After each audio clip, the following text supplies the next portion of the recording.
In the last 3 decades, the internet has grown from the realm of scientists and academics into a huge engine that regulates and influences global, commercial, political, social, and military interaction. Social scientists and civil libertarians warn that our privacy is being eroded as ever more of our life is dominated by the web. Paranoia of Big Brother watching is also present in the entrepreneurial world. SMEs that are looking to keep their head above water are even afraid to hit a like button on Facebook, in fear that the fan page they attach to their profile might be viewed in a negative light by a client. Social media is also now officially the extension of one's resume. It adds another layer for discovery by the employers and companies.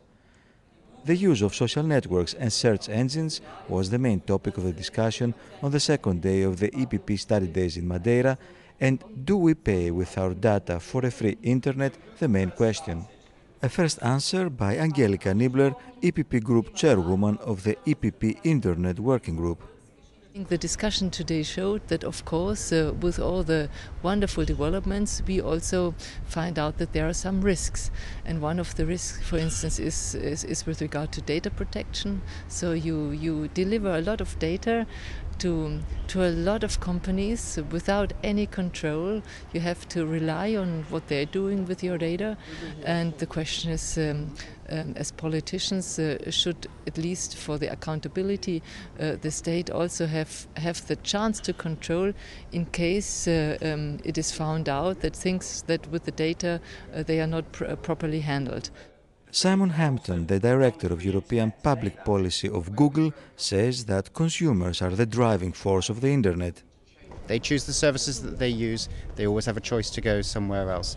The consumer is the one that is often leading us, leading industry, leading the advertisers, leading all of the developments online. We're seeing consumers using technologies at home and then asking for those technologies to be available to them in the when they're back in the workplace. So it's a consumer-led, innovation-led internet. Thomas Kristensen, Senior EU Policy Director at Microsoft, underlines that users have fundamental rights that have to be respected. We have to ensure that people trust the internet and that people trust the companies that provide services for them on the internet.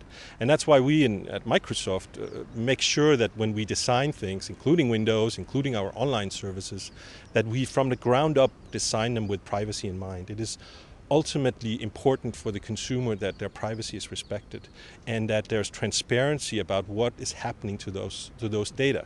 So the key thing is, don't surprise the consumer, have choice, and make sure that that privacy isn't an afterthought, but something that you've built from the ground up. Are these developments an assault on our privacy when we can't even erase a Google search associating us with some youthful transgression? Of course it is, but it's also the life we've signed up for. It is the choice we made when we joined the social media and search engine ranks. Thank you for watching. See you again soon.